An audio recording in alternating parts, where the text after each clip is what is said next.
disposição. Eu queria agradecer o convite, Gleisi, e dizer que queria te cumprimentar e, ao te cumprimentar, cumprimentando a todos que estão aqui participando, seja da reunião virtualmente, ou seja, ouvindo em casa pela TV do Partido dos Trabalhadores. Olha, é muito difícil fazer análise de conjuntura na situação atual. As análises de conjuntura, elas buscam avaliar alterações, mudanças significativas, sobre a base de um quadro estrutural razoavelmente estabelecido e aceito pela maioria dos agentes políticos. Eu, como jornalista político, durante anos, eu fiz análise de conjuntura que tinham como referência estrutural, entende, o quadro político e institucional, estabelecido pela Constituição de 88. Durante os governos Sarney, Collor, Itamar, os 2 mandatos de Fernando Henrique, os 2 mandatos de Lula, o primeiro governo Dilma, essa referência estabelecia sempre os limites e os alcances dos movimentos na conjuntura política. Por mais forte que eles fossem, eles se davam dentro de uma pactuação democrática aceita por todos, ou quase todos. Essa pactuação foi rompida com o golpe contra a presidente Dilma e contra a democracia dado em 2016, tendo como pretexto o ridículo argumento das pedaladas fiscais, sem qualquer crime de responsabilidade. Esse golpe foi impulsionado pelos grandes grupos da mídia e liderados por pessoas do calibre de Eduardo Cunha e Aécio Neves. Afastaram a presidente eleita e repassaram o governo para o Temer. Os golpistas conseguiram unir um conjunto amplo de forças conservadoras, corporações dentro do aparelho do Estado, agentes políticos, forças empresariais, tudo isso organizado e impulsionado pelos grandes grupos de comunicação, com um único objetivo: afastar a presidente legitimamente eleita. Mais do que isso, impor ao Brasil um governo que aplicasse exatamente o programa derrotado nas urnas em outubro de 2014. Esse movimento teve, desde o primeiro momento, o apoio financeiro e político do Estado profundo norte-americano, incomodado com a presença ativa e altiva do Brasil no cenário internacional e pelas descobertas das extraordinárias riquezas do pré-sal. Eles não se conformavam com os avanços democráticos, com a redução das injustiças sociais, das desigualdades regionais, com respeito aos direitos humanos. Eles não se conformavam com o fato de que os pobres estavam deixando de ser considerados um peso e um estorvo no Brasil e passando a ser tratados com respeito e apoio. No fundo, eles não aceitavam que o Brasil lidasse com a verdadeira herança maldita desse país, que é a herança da escravidão. Não toleravam a ideia de que o Brasil deixasse de ser o país da carteirada e do preconceito e se convertesse num país de direitos e oportunidades. Para eles, o Brasil jamais poderia deixar de ser o país do "sabe com quem que você está falando?" e nunca poderia se transformar no país do "quem você pensa que você é para falar assim comigo?" Não foi um golpe contra a presidente Dilma, contra o PT, contra o presidente Lula, foi um golpe contra a vontade manifestada explicitamente pela maioria do povo brasileiro nas eleições de 2014, que escolheu o aprofundamento das mudanças e recusou o caminho do retrocesso. Foi um golpe dado contra aquilo que é o símbolo e a base de qualquer regime democrático: o voto. É através dele que são feitas as grandes escolhas e as opções fundamentais de uma sociedade democrática. É ele, e apenas ele, quem pode servir de base para a organização das instituições políticas.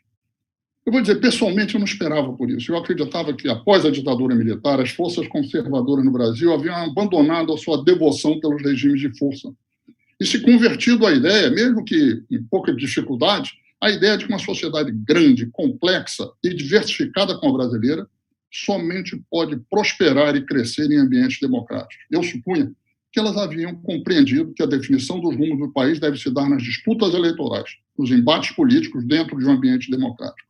Foi uma ilusão da minha parte, de muita gente e de quase toda a sociedade brasileira. Nossa elite, que de elite não tem nada, ela é só dinheirista e predadora.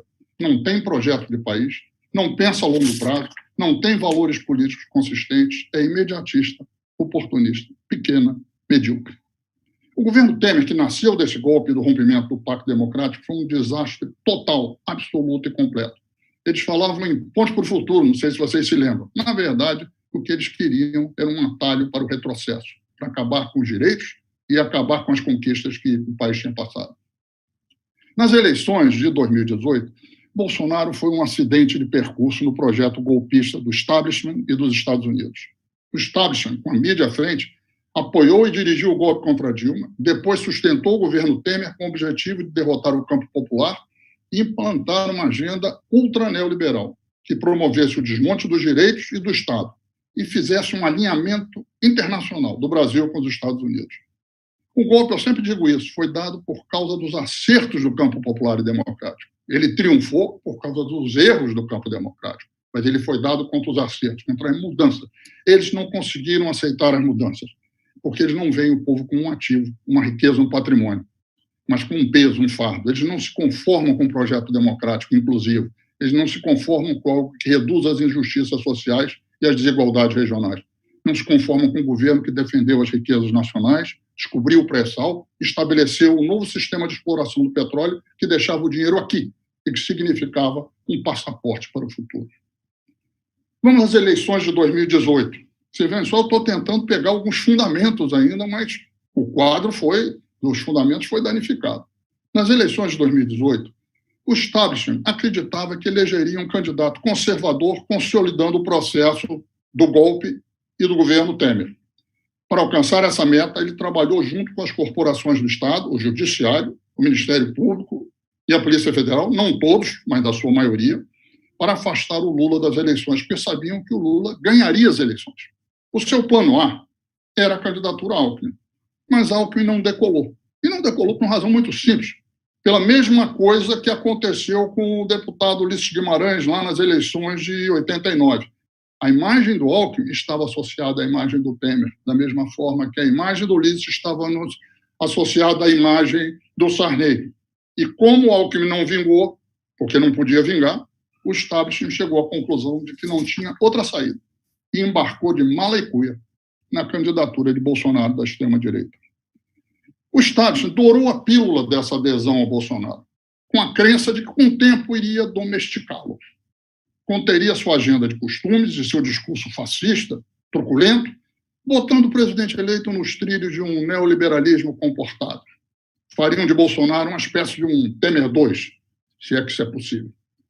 Eu lembro uma frase do Huck, entre o primeiro e o segundo turno de 2018, que sintetiza bem esse estado de espírito. Abre aspas.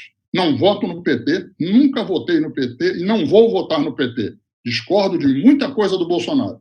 Mas ele chegando lá, pode amadurecer, vai repensar. Eles acreditaram nisso. Mas pouco mais de um ano depois, o establishment percebeu que isso não iria acontecer. Bolsonaro tem base social e política, tem caneta e, mal ou bem, ele tem a legitimidade das urnas. E ele tem uma agenda que não se limita ao ultraneoliberalismo. O ultraneoliberalismo, para ele, é apenas uma camisa social que ele bota para vestir um regime que atropele os direitos, o meio ambiente, a cultura, a democracia, a soberania nacional, ou seja, atropele tudo. Uma espécie de fascismo tropical e subalterno que fala grosso com o povo e fino com os Estados Unidos. Para Bolsonaro, a Bolívia é o povo brasileiro. Bolsonaro já mostrou que não será domesticado e contido. Os políticos, eu falo por experiência própria, eu cobri Congresso 20 anos. Os políticos mudam de ideias, mas eles não mudam de personalidade. Bolsonaro não vai mudar. Ele só se equilibra na agressão, na exclusão, na violência, no supremacismo. Ele foi a solução possível para o establishment no curto prazo das eleições, mas tornou-se um problemão a longo prazo, porque ele não permite a construção de algo que é indispensável em qualquer sociedade, que é uma hegemonia estável e abrangente. Daí que as relações entre Bolsonaro e o establishment tenham entrado num período de grande instabilidade. Um ano e pouco depois da posse, Bolsonaro e o establishment, embora unidos em torno do programa ultraneoliberal, do desmonte do Estado, da entrega das riquezas, eles começaram a ter divisões em áreas como a comportamental, cultural, ambiental, direitos humanos, liberdade de imprensa, política de segurança, milícias, relações institucionais, especialmente no judiciário, e política externa. E essas divisões começaram a crescer. E elas não crescem apenas entre Bolsonaro de um lado e o establishment tradicional de outro. Também surgem divisões dentro do campo do Bolsonaro e surgem divisões nos diversos setores do establishment. Aquele clima de estamos juntos, todos juntos para o que der e vier, que vigorou nos primeiros meses de 2019, acabou. Temos divisões importantes hoje em dia, divisão na pauta de costumes, de meio ambiente, em muitas áreas. E eu acho que a recente demissão do Moro é um exemplo muito claro desse tipo de divisão. Eu repito aqui algo que eu disse no finalzinho de janeiro, na plenária promovida pelo Comitê Lula Livre, na sede da CUT, em São Paulo. A disputa entre Bolsonaro era a expressão da contradição da disputa entre Bolsonaro e a Globo. Bolsonaro havia começado a fritura de Moro naquela época, e isso não era pouca coisa. Eu nunca vi, em toda a minha experiência política, um presidente começar a fritar um ministro e depois reabilitar o fritado. Quando começa, não tem volta. No início do ano, Bolsonaro ainda tinha problemas para despachar o Moro. E o Moro não podia deixar o governo porque estava cedo demais, ficaria no sereno. Mas o quadro se agravou nos meses seguintes. Não deu outra. A partir de agora, com a saída de Moro, o que vai balizar as disputas dentro do bloco que produziu o golpe, que foi atrás do Bolsonaro, é as disputas do quadro de 2022. Quem nós vamos votar lá em 2022? Bolsonaro tem divergências com o Centrão? Tem divergências, mas essas divergências podem se acomodar no atacado, especialmente se o varejo do Bolsonaro funcionar. E ele fará isso se não tivesse rebaixar, se ele fizer concessões com a área de quem está namorando e concedendo, e não na base do da ODS. Outras contradições importantes. O Supremo contra as corporações. O Supremo teve de dar um freio de arrumação na Lava Jato, no lavajatismo, no final do ano passado, porque o lavajatismo havia tomado conta da primeira instância e também do Ministério Público. O que estava em jogo era quem mandava no judiciário. Foi dentro desse quadro que saiu a libertação do Lula, a decisão sobre segunda instância e a aprovação do juiz de garantias. Mas o freio de arrumação foi leve, mais uma beliscada do que propriamente um freio. Esse problema não está resolvido muito claramente. A esse quadro todo de divisões dentro do bloco que produziu o golpe, embarcou na candidatura do Bolsonaro e produziu o desmonte dos interesses do país e o desmonte dos interesses do povo ao longo desses últimos anos, vem se somar um outro fator de enorme importância, a meu ver, que é o crescente e monumental isolamento internacional de Bolsonaro e, infelizmente, do Brasil. Não é só a imprensa internacional que é muito crítica ao Bolsonaro, ela é muito crítica. A imprensa internacional faz trabalho de imprensa, por isso mesmo é crítica a alguém que agride direitos, agride a natureza, agride cultura, agride democracia, que agride tudo, que agora agride a ciência também. Mas não faz só a imprensa que faz isso. Crescentemente, o número de governos, a quantidade de governos que toma distância de Bolsonaro e do Brasil, infelizmente, é monumental. Infelizmente, hoje em dia, o Brasil é um pária no mundo e o culpado por isso é o Bolsonaro. Talvez seja esse o único fronte onde a verdade está levando a melhor. Eu passo agora a analisar algumas questões da conjuntura econômica, também com as mesmas ressalvas que eu fiz anteriormente. A conjuntura política se agravou extraordinariamente nos últimos meses em função de dois fatores, que vão além das movimentações políticas e das divisões internas de projetos de poder. A estagnação da economia e a pandemia do coronavírus. Eu começo pela economia. Depois eu me deter mais na pandemia e no desgoverno do Brasil diante dessa ameaça gravíssima. Que é o fator, a meu ver, que vai comandar a evolução da situação nos próximos meses. O establishment e Bolsonaro apostaram que o programa de austeridade conduzido inicialmente por Temer e depois pelo ministro Guedes promoveria uma retomada do crescimento econômico. Se acertassem as contas do governo, os investimentos voltariam e entraríamos nós num mar de rosas. Eles se deram mal com Temer e se deram mal depois com o posto pirâmide. Não veio nenhuma recuperação econômica. Ao contrário, os problemas só se acumularam. Antes de mais nada, porque do ponto de vista estrutural, a política de austeridade está absolutamente equivocada. O consumo está contido. As pequenas melhoras em alguns momentos que houve deveram ser liberações episódicas de recursos, como saques de fundo de garantia, por exemplo. Investimentos públicos, com austeridade, não há. Investimento privado, tampouco. A capacidade ociosa é muito grande hoje em dia no Brasil. Investimento externo em novas atividades produtivas, não. Só para comprar ativos na bacia das almas. Mesmo assim, ativos que já estejam dando retorno, não investimentos que demandem longo prazo de maturação. Como nós vimos no caso do leilão do pré-sal. Não veio ninguém, porque não há confiança política, não há estabilidade, o cenário é de incerteza para os grandes investidores internos. Então, tudo somado, investimento não tem. Então, ao lado de uma situação política caótica, fragmentada, nós temos uma situação econômica de estagnação, de baixo consumo, falta de investimento e crescimento do desemprego. A recuperação da economia não veio e é pouquíssimo provável que venha a curto prazo. E ela não vindo, as divisões no bloco do establishment e que levaram o Bolsonaro ao poder vão se aprofundar e tendem a abrir espaço até para a tentativa de criação de um polo de direita moderada, entre aspas, que certamente tentará se apresentar como novo centro. Moro é o plano A, mas se ele não vingar, outros nomes podem surgir. Perspectivas da economia. Eu não acredito em retomada do crescimento a curto prazo. Pode ter melhoras aqui e ali, mas nada que se assemelhe a uma retomada vigorosa. Antes de mais nada, porque do ponto de vista estrutural, o consumo está contido. Investimentos públicos não haverá. Investimento privado, tampouco. A capacidade ociosa é grande, como eu disse. Ou seja, nós temos um quadro de incerteza na economia pelo próximo período. Isso tudo veio se agravar de forma dramática com o coronavírus e com a atitude responsável do governo Bolsonaro diante dessa pandemia. Em vez de comandar o país para enfrentar com união, preparo, algum planejamento, uma grave ameaça, uma ameaça com contornos desconhecidos, Bolsonaro vendeu a ideia da simplificação, de que ela não era essa coisa toda, era apenas uma gripezinha. Estimulou, inclusive, com a sua participação pessoal, as aglomerações. Na prática, a transmissão descontrolada do vírus. Nós estamos diante de uma situação dramática. Dramática. Eu ouvi com muita atenção a exposição do Pioro e do Temporão, e eu não sou um especialista, mas o quadro que eu antevejo é um quadro de enormes problemas pela frente, especialmente no mês de maio e começo de junho. Ontem o Brasil teve, os números variam um pouco, 474 óbitos. Nós não apenas superamos o número de óbitos acumulados na China.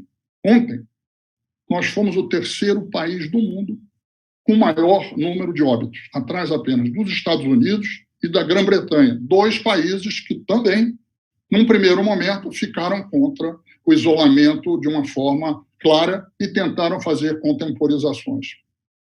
Ontem, nós tivemos um dia que, a meu ver, é o prenúncio do que está vindo por aí. Nos próximos dias, nas próximas semanas, esse quadro vai se agravar de forma terrível. Nós estamos entrando num novo patamar sem o comando indispensável do governo federal. Qual foi a resposta do presidente diante dos números de ontem? E daí? Eu sou Messias, mas eu não posso impedir isso. Ou seja, faz piada, faz blague, chuta para cá, chuta para lá, deixa o país à deriva, sem governo, no momento onde ele precisa de entendimento, de atuar junto, de ações conjuntas e planejamento e de muita vontade e de muita decisão de ajudar o povo. Eu queria dizer o seguinte, eu acho esse o principal problema da conjuntura. Ele não era um mês atrás. Talvez ele não seja daqui a 3 ou 4 meses. Mas hoje, o principal problema da conjuntura é a pandemia.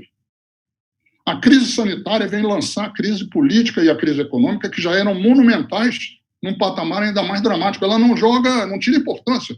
Ela potencializa isso. 5 minutos, Franklin. Nós precisamos, nesse momento, ter muita maturidade, serenidade, responsabilidade para enfrentar essa situação. A resposta nossa não pode contribuir para agravar essa situação. Ela tem que estimular uma ação de todas as autoridades nacionais para enfrentar a pandemia de forma equilibrada, serena, determinada. É o momento de pensar grande. Pensar grande hoje é a saúde do povo, a vida do povo. Tudo mais, por mais importante que seja, é secundário. O Arthur Virgílio, prefeito de Manaus, que acho que é do PSDB ainda, anteontem ele disse uma frase muito boa quando lhe perguntaram sobre a briga entre o Bolsonaro e o Moro. Não me interessa um episódio medíocre da vida política. Eu acho que é isso mesmo. Não deve nos interessar certas besteirinhas. Hoje o que deve nos interessar é a saúde e a vida do povo. As próximas semanas, os próximos meses serão muito, muito difíceis. E a saúde do povo, a vida do povo, a sobrevivência sanitária e econômica do povo deve estar em primeiro lugar.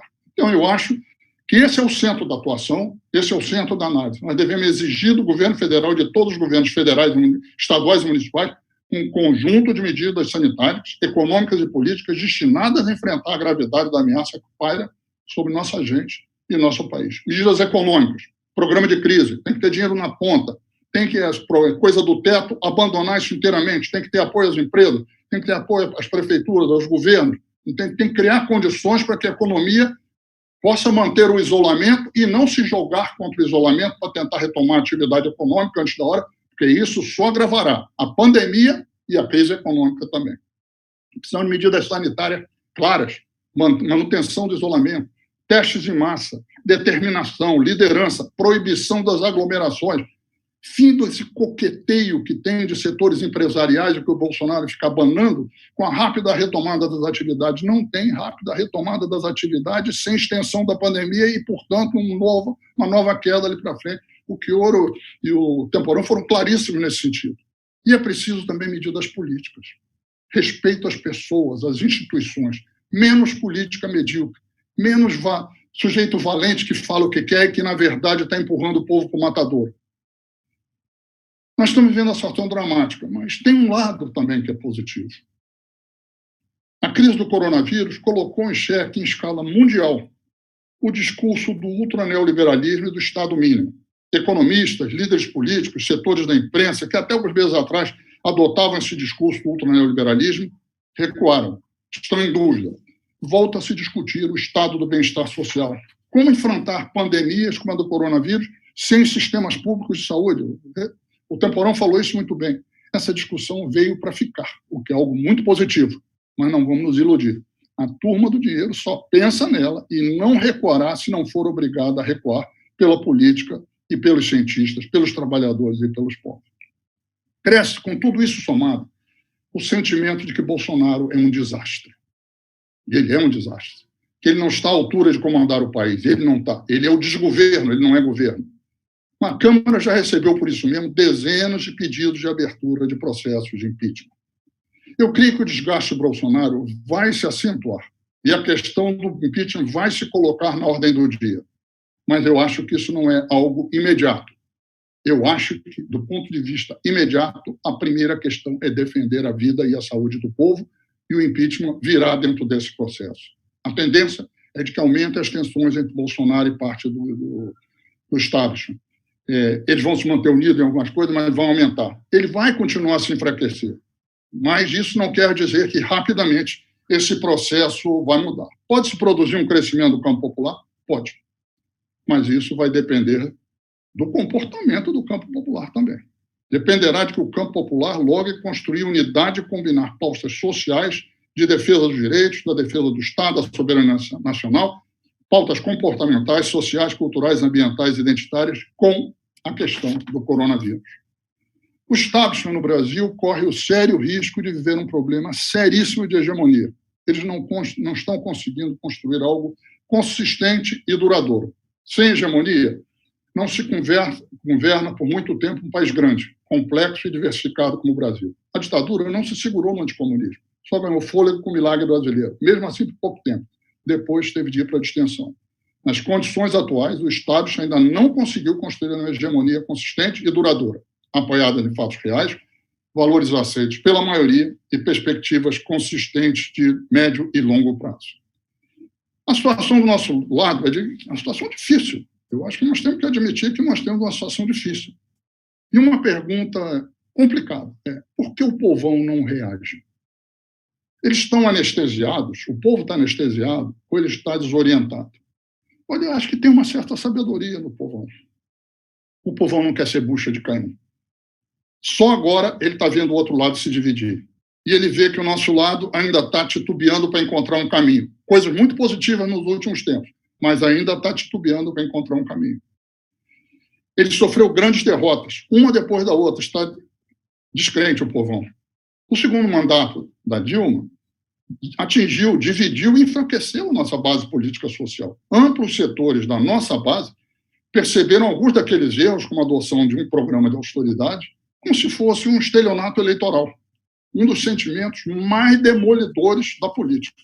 Que o digam Sarney, Fernando Henrique, que o diga o nosso próprio campo. Nossa base social foi atingida por isso. Não toda, porque a experiência positiva dos governos populares era tão forte, tão ampla, que sobreviveu, mas a nossa base fraturou. Eu diria que uma parcela importante o equivalente a 12%, 15% da população, basicamente o povão, tomou distância. Queria votar no Lula, mas não necessariamente queria votar num candidato indicado por ele, que foi o que nós assistimos na eleição de 2018. Ela não votou. Por causa da experiência anterior, essa percentagem do povão ali tinha um sentimento difuso de que o Lula é bom, mas o Lula escolhe mal. Quem é essa parcela que se desprendeu? Setores das classes C, D e E, principalmente urbanos, especialmente Sudeste e Sul, vivem uma situação terrível de insegurança econômica, desemprego, precarização, insegurança no dia a dia com as milícias e agora o coronavírus.